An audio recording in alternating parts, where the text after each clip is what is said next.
اللهم صل على سيدنا محمد يا رب صل وسلم دائما ابدا على حبيبي. قلم کی قسم اٹھا کے اللہ نے فرمایا کہ اے محمد صلی اللہ علیہ وسلم آپ اپنے رب کے فضل سے مجنون نہیں ہیں. وَإِنَّكَ لَعَلَىٰ خُلُقٍ عَظِيمٍ آپ بہترین خلق اخلاق پر ہیں. تو اخلاق کو ڈیفائن کر رہا تھا میں کہ اخلاق کی ڈیفینیشن کیا ہے. خلق کہتے ہیں وہ نیچر جس پہ انسان کو پیدا کیا گیا. وہ تو ہر ایک کی اچھی ہوتی ہے لیکن خود اپنی حرکتوں سے بھی انسان اپنی نیچر بناتا ہے. برائی کرتے چلے جائیں گے تو گھٹی میں برائی پڑ جائے گی, اچھائی کرتے چلے جائیں گے تو گھٹی میں اچھائی پڑ جائے گی. تو نبی صلی اللہ علیہ وسلم کے اخلاق سب سے اچھے تھے. حالانکہ آپ صلی اللہ علیہ وسلم غضبناک بھی ہوتے تھے. آپ صلی اللہ علیہ وسلم میدان جنگ میں لڑتے بھی تھے.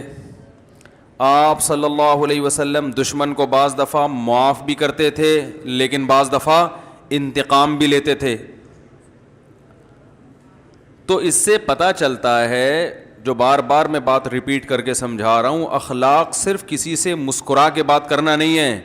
بعض دفعہ کسی کی گردن اڑانا بھی اخلاق ہوتا ہے, بشرطے کہ اس کی شریعت نے اجازت دی ہو. بعض دفعہ چور کے ہاتھ کاٹنا, یہ خود نہ گردنیں اڑانا شروع کر دیں, یہ گورنمنٹ کا کام ہے. چور کے ہاتھ کاٹنا بھی کیا ہوتا ہے؟ اخلاق. نبی صلی اللہ علیہ وسلم کے دور میں چوری ہوئی, آپ نے ہاتھ کاٹنے کا حکم دیا.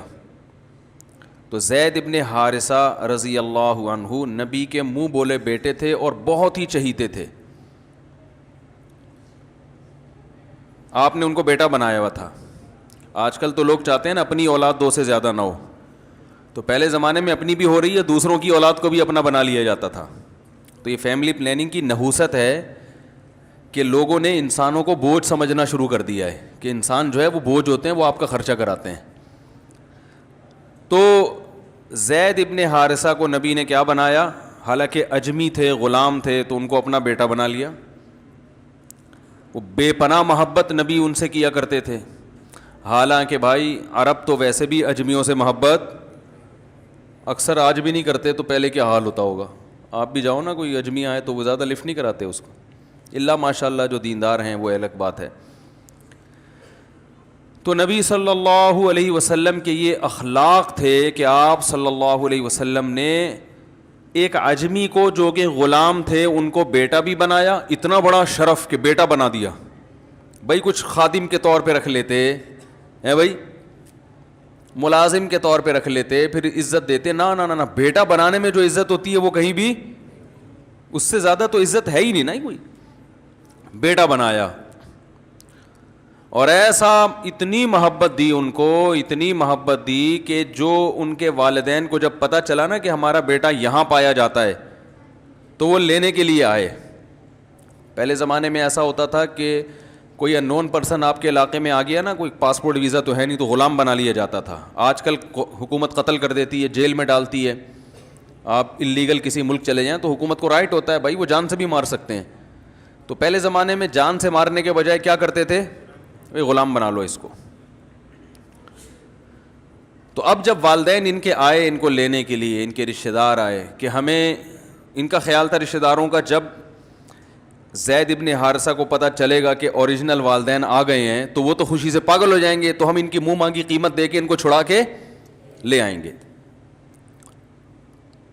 تو وہ حیران ہو گئے کہ جب انہوں نے زید ابن حارثہ سے پوچھا تو انہوں نے کہا میں تمہارے ساتھ جانے کے لیے تیار نہیں ہوں. یہ ہیں انک لعلی خلق عظیم, بہترین اخلاق. کہ وہ نبی کے پاس رہ کر ان کو نبی سے اتنی محبت ہو گئی کہ میں یہیں رہوں گا, میں واپس جانے کے لیے تیار نہیں ہوں. ایک طرف اخلاق کا یہ عالم ہے. اب رسول اللہ صلی اللہ علیہ وسلم کے دور میں چوری ہوئی تو لوگوں نے کہا بھائی سفارش کرو, یہ تو بڑے خاندان کا آدمی ہے, یہ عورت تھی کہ اس کا ہاتھ کٹ گیا تو مسئلہ ہو جائے گا, تو اب نبی سے سفارش کرے گا کون؟ کسی نے کہا بھائی حب رسول اللہ, نبی کے سب سے چہیتے تو زید ابن حارثہ ہیں, ان سے کہہ دو وہ کر دیں گے تو نبی مان جائیں گے. جیسے لاڈلا ہوتا ہے نا بچہ کوئی, بھائی لاڈلے کی بات کون رد کرتا ہے. زید ابن حارثہ نے شکایت کی کہ یا رسول اللہ, لوگ کہہ رہے ہیں آپ تھوڑی رعایت کر لیں, ان کا ہاتھ نہ کاٹیں. آپ صلی اللہ علیہ وسلم غضبناک ہوئے, فرمایا اللہ کی قسم اگر فاطمہ بنت محمد بھی چوری کرتی صلی اللہ علیہ وسلم لسرقتها, تو میں اس کا ہاتھ بھی کاٹ ڈالتا. اور آپ نے چور کا ہاتھ کاٹنے کا حکم دیا. ایک طرف اخلاق ایسے ہیں کہ غلام آپ کے پاس رہنے کو ترجیح دے رہا ہے, اپنے والدین کو ترجیح نہیں دے رہا. دوسری طرف اخلاق ایسے ہیں کہ چور کا ہاتھ, بولو بھائی, اب کوئی انگریز یہاں وحشیانہ منظر دیکھ لے کہ ہاتھ کاٹا جا رہا ہے, وہ کہے گا یار یہ کیسا اسلام ہے بھائی, یہ کیسے نبی ہیں, یہ تو دہشت گرد ہیں معاذ اللہ, یہ تو دہشت گردی کی تعلیم میں ہاتھ کاٹا جا رہا ہے بھائی, کوڑے لگا دو, تھپڑ لگا دو, تبلیغ میں بھیج دو 4 مہینے کے لیے, چلا لگا دو, سیروزہ لگا دو, سمجھا دو. محبت سے بھی تو سمجھایا جا سکتا ہے. لوگ کہتے ہیں نا بھائی, لوگ ایسے موقع پہ کیا کہتے ہیں, بھائی اصل چیز تو رسپیکٹ ہے, ڈائلاگ ہے. آپ کسی کو عزت دو گے تو وہ بھی آپ کو عزت دے گا. رسپیکٹ ہے, محبت ہے, محبت سے جو کام ہوتا ہے وہ سختی سے نہیں ہوتا.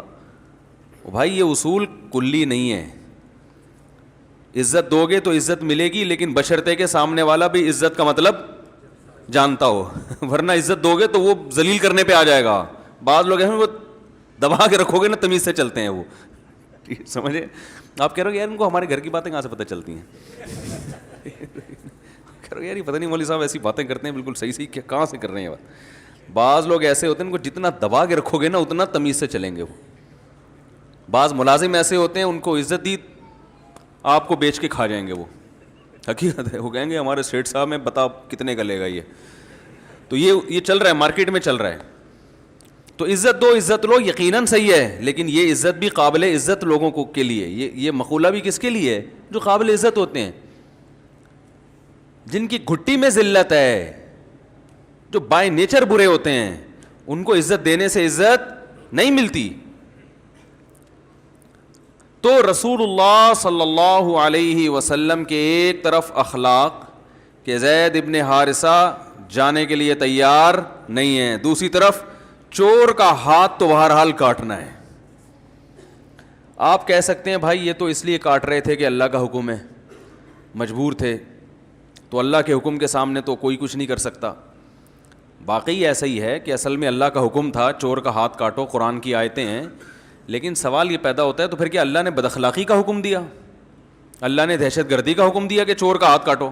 اللہ ظالم ہے بھائی. نبی کے اخلاق بہت اچھے, مگر نبی کی صفات اللہ سے آگے تو نہیں ہے نا, نبی کی رحمت اللہ سے زیادہ تو نہیں ہے نا بھائی. اللہ تو سب سے زیادہ رحیم ہے.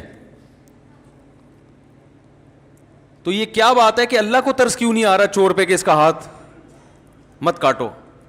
میں یہ اتنی ڈیٹیل میں اس لیے جا رہا ہوں کہ ہمارے ہاں بیلنس نہیں ہے.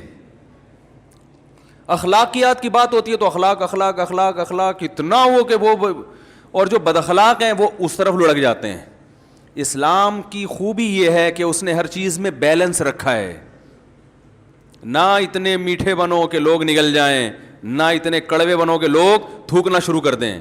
بیلنس, تمیز سے چلو, تمیز سے, ہوشیاری کے ساتھ, صحیح ہے نا, تمیز سے چلو.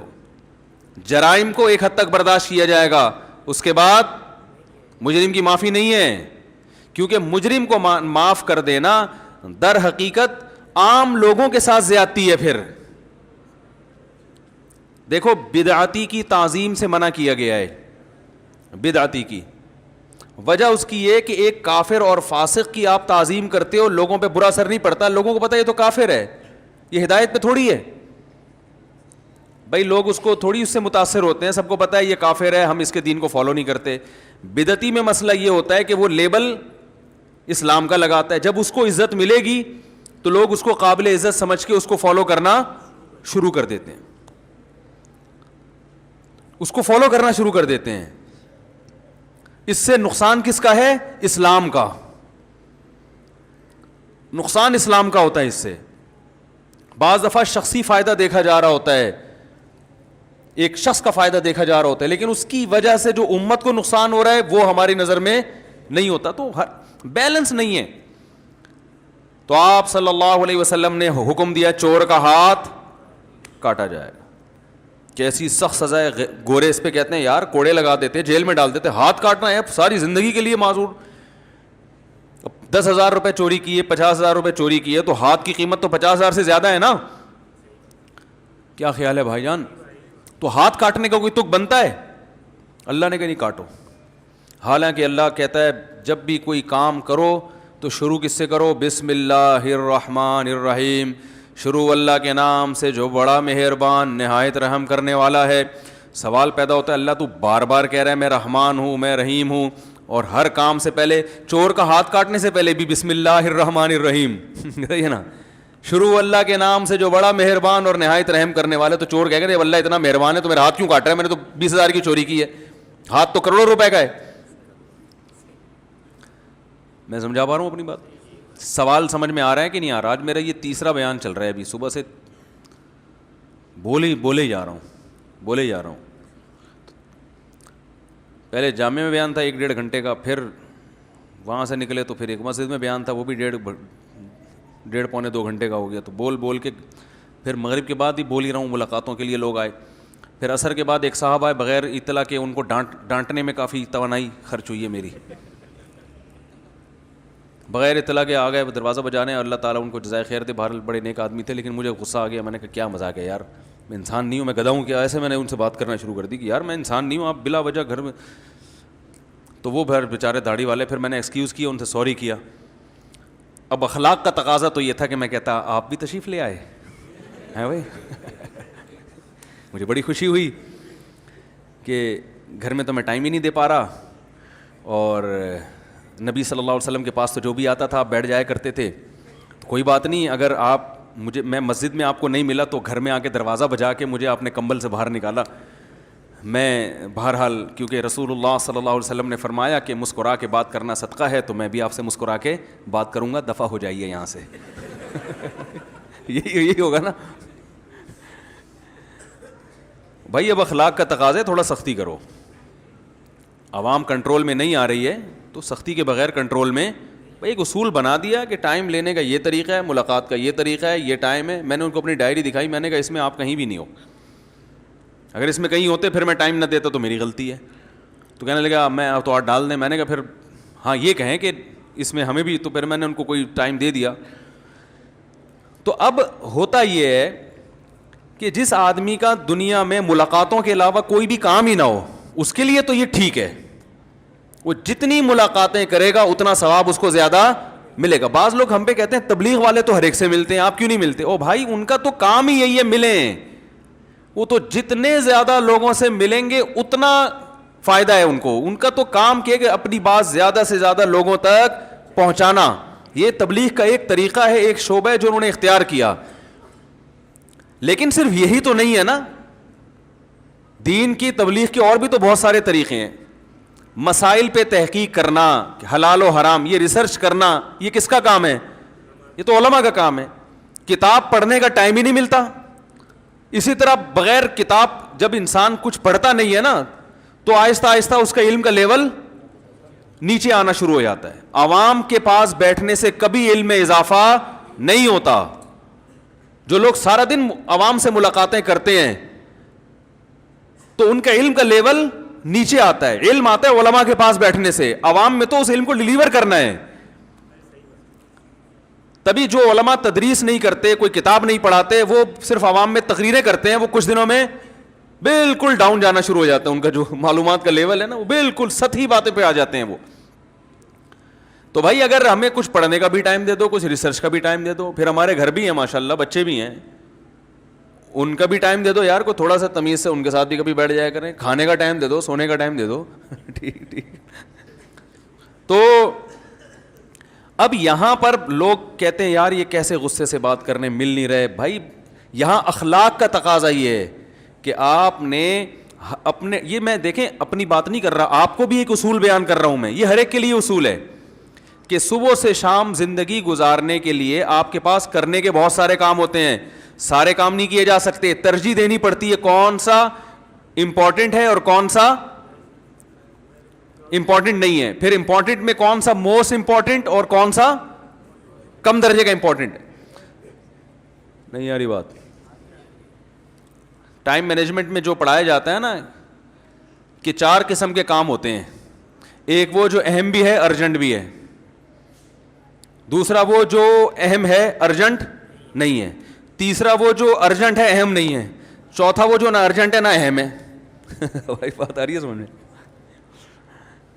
بھائی 4 قسم کے, جب دن بھر جتنے کام کرتے ہیں وہ 4 حصوں میں ہی ڈیوائڈ ہوتے ہیں, اہم اور ارجنٹ.